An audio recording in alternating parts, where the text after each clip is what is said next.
بازی‌های ویدئویی، محتوایی برای سرگرم کردن افراد کوچیک تا بزرگ. این روز بازی‌های ویدئویی سن و سال نمی‌شناسه. کوچکترین افراد تا بزرگترین ها ممکنه سرگرم بازی‌های ویدئویی بشن. اما بعضا در بعضی از این بازی‌های ویدئویی عکس‌ها و تصاویر ترسناکی پنهان شده. با من همراه باشین تا چند تا از بهترین بازی‌هایی رو معرفی کنم که تصاویر ترسناک درون اونها مخفی شده.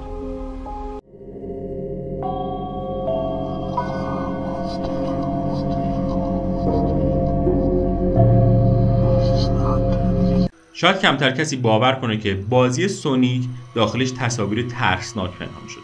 بله، سال 1993 کمپانی سگا سونیک رو به جهان عرضه کرد و به اونا نشون داد که یک بازی چقدر میتونه سرگرم کننده باشه.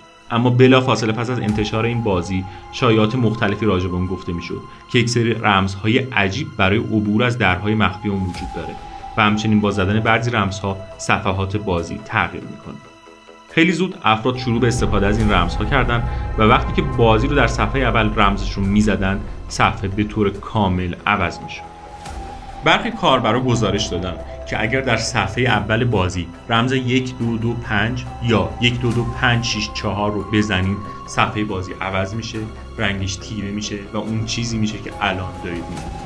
اما چیزی که این صفحه رو خیلی ترسناک میکنه موسیقی وحشتناک و صدای خنده های مرموز در پس زمینه این بازی. در پس زمینه متن نوشته شده به زبان ژاپنی که به فارسی میشه نهایت سرگرمی شرکت سگا.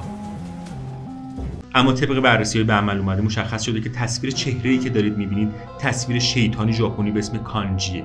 با دقت بیشتر به این تصویر متوجه میشید که این چهره یه ذره شبیه چهره آدم هاست. گفته شده تصویر شیطان ژاپنی کانجی به همراه ترکیبی از تصویر صداگذار و طراح بازی‌های سونیک به نام نیشیمورا با هم این تصویر رو ساخته. همچنین لازم به ذکره که موسیقی ترسناک پس زمینه این بازی فقط در نسخه سونیک آمریکایی هستش. در نسخه سونیک اروپایی یا آسیایی وجود نداره. بازی بعدی که میخوام برای شما صحبت کنم راجبش یک بازیه که ظاهراً برای بچهای خیلی کم سنی، ولی اون چیزی که درون این بازی نهفته شده آنقدر منحوس و ترسناکه که شاید تا الان سوال بسیار وجود داره که چرا چنین چیزی داخل همچین بازی قرار گرفته. بازی یوتو نوتاری، یک بازی ترسناک کلاسیک ژاپنی که در سال 2011 منتشر میشه. یک بازی به سبک تصمیم گیری که معنی اسم اون نفرین اوتاهو ترجمه میشه و داستان دختری رو دنبال میکنه که خانواده‌اش رو در شرایط بسیار عجیب از دست میده.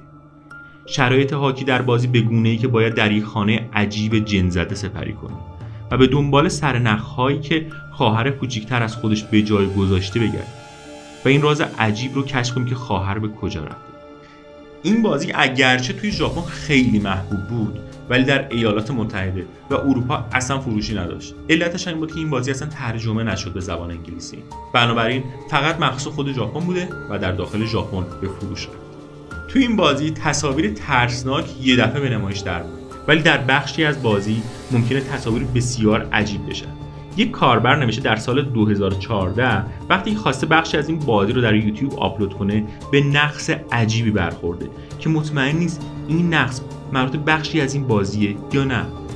طبق گفته این کاربر در قسمتی از بازی که در اطراف محلی به شکل زیارتگاهه یهو یک اخطار روی صفحه به نمایش در میاد که شامل عددها و یک سری حروف عجیب ژاپنیه.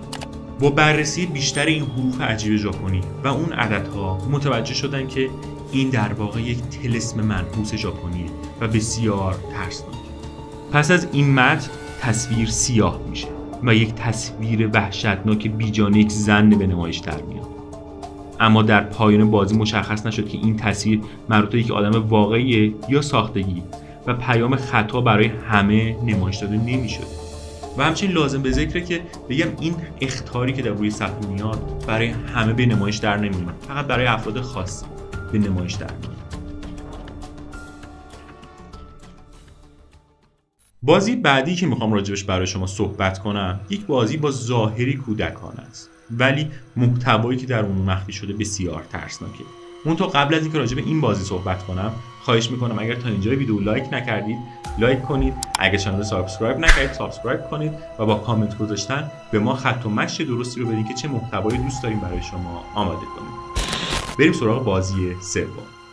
این بازی که این بازی ماجراجویی عروسکی با ظاهری ترسناک و غیر عادی بعضی از کاربرا رو مشغول خودش کرد. معمولا بازی این شکلی برای بچه‌ها و کودک‌ها طراحی میشه و انتظار نمیره چیز ترسناک و آزاردهنده‌ای توی این بازی مخفی بشه. اسم این بازی هست Little Big Planet. معمولا بازی این شکلی برای بچه‌ها و کودک‌ها طراحی میشه و انتظار نمیره چیز ترسناک و آزاردهنده‌ای در این بازی‌ها مخفی بشه. بازی لیتل بیگ پلنت هم از این قاعده مستثنا نیست. در این بازی یه سری تخم مرغ‌های عید پاک وجود دارن که کاربرا رو مجذوب خودشون کردن، اما بعضی از اونها عجیبن. بعضی کاربرا تو دیسکورد گزارش دادن که ناگهان تصویر یک مرد عجیب و غریب که صورتی خونی داره، از چشماش خون میاد و استخوان دستاش معلومه به نمایش در میاد. هیچ وقت هم کسی توضیح نداده که چرا این تصویر به نمایش در اومده. بعدا هم با یه آپدیت این تصویر از بازی پاک میشه و تا حالا کسی نفهمیده که بازی که برای بچه‌هاست چرا باید همچین تصویر توش باشه. یه چنل یوتیوب کودکانه به اسم رایان ورز یا دنیای رایان که ماجرای زندگی رایان به همراه خواهراشو نشون میده، یه روز تصمیم میگیره با توجه به درآمدی که داره بازی خودش رو بسازه. منتها سازندگان بازی اون چیزهای مخفی درون بازی رایان قرار میدن که همه رو شوکه میکنه. در سال 2019 بازی مسابقه با رایان به عنوان اولین بازی مجوز میگیره و مخاطبان فراوانی از بچه‌ها پیدا میکنه و اکثر مخاطبان این بازی کودکان 4 تا 10 ساله هستند و برای این سن بازی طراحی شده. اما یکی از کاربران در سال 2019 چیز نگران کننده و عجیبی در این بازی پیدا میکنه که در توییتر خودش قرار میده و میگه این تصویر عجیب در فایل های بازی وجود داره و چرا باید همچین تصویری داخل بازی کودکانه وجود داشته باشه. این تصاویر حالتهای مختلف صورت رایان رو نشون میده، ولی در تصویر آخر نگاه میکنیم که یک کودکی که دهنش دوخته شده و اشکای خونی داره میریزه به نمایش در اومده. وقتی که از سازنده‌های بازی میپرسن چرا این تصویر رو قرار دادی، از پاسخگویی خودداری کرد. بازی آخر که به اسم بازی والهالا هست و یه بازی تو مایه‌های سایبرپانک، یعنی یه دنیایی که ماشین‌ها اومدن اونو آلوده کردن و اغلب کنترل سرزمین رو در دست دارن وجود داره. حالا شاید بپرسید چی این بازی رو ترسناک کرد؟ کاربران در این بازی نقش متصدی بار رو بازی میکنن و این بازی برای کاربران به دلیل تغییرات داستان بازی و متناسب بودن نوشیدنی با مشتری‌ها خیلی جذاب. کاربران این بازی پس از بازی مسابقه با رایان که برای شما نشون دادم تصمیم میگیرن فایل های بازی مختلف رو جستجو کنن و داخل این فایل این بازی رو هم جستجو میکنن و یک محتوای عجیبی میده. خیلی زود افراد مختلف در فایل های بازی یک پوشه‌ای به اسم پاسخ پیدا میکنن که حاوی فقط یک تصویر بود که پس از باز کردن تصویر یک زن موآبی رو میبینی که در داخل تاریکی ایستاده. این تصویر هیچ اشاره‌ای به هیچ کدوم از نقاط بازی نداره و برای کاربران بسیار عجیبه. پس از سوالی که یکی از کاربران راجع به این تصویر با سازنده‌های بازی میکنه، بهش میگن که به هیچ وجه این تصاویر رو باز نکنید و ممکنه سیستم شما هک بشه. ولی کاربرا توجه نمیکنن و تصاویری که داخل پوشه پاسخ قرار داره رو باز میکنن و سعی میکنن ببینن علتش چیه. پس از بررسی کاربران، اونا فایل‌های دیگه‌ای هم پیدا میکنن از تصاویر و صداهای ترسناک و آزاردهنده که سازنده‌ها ادعا داشتن که این تصاویر باعث میشه که کامپیوتر یا سیستم شما هک بشه و حقیقت هم داشته، باعث شده که سیستم افراد کاملا هک بشه و اطلاعات شخصیشون از سیستمشون پاک بشه. خب دوستای عزیزم، امیدوارم از این محتوا خوشتون اومده باشه.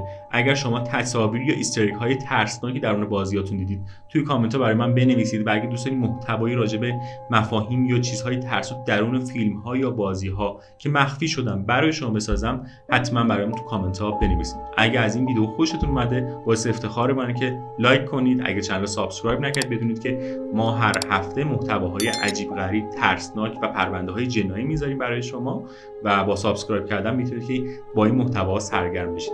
در دو طرف من 2 تا ویدیو میاد که با کلیک کردن روی اونا به شما قول میدم که بسیار برای شما سرگرم کننده است. تا یه ویدیوی خوب دیگه، خدا نگهدار.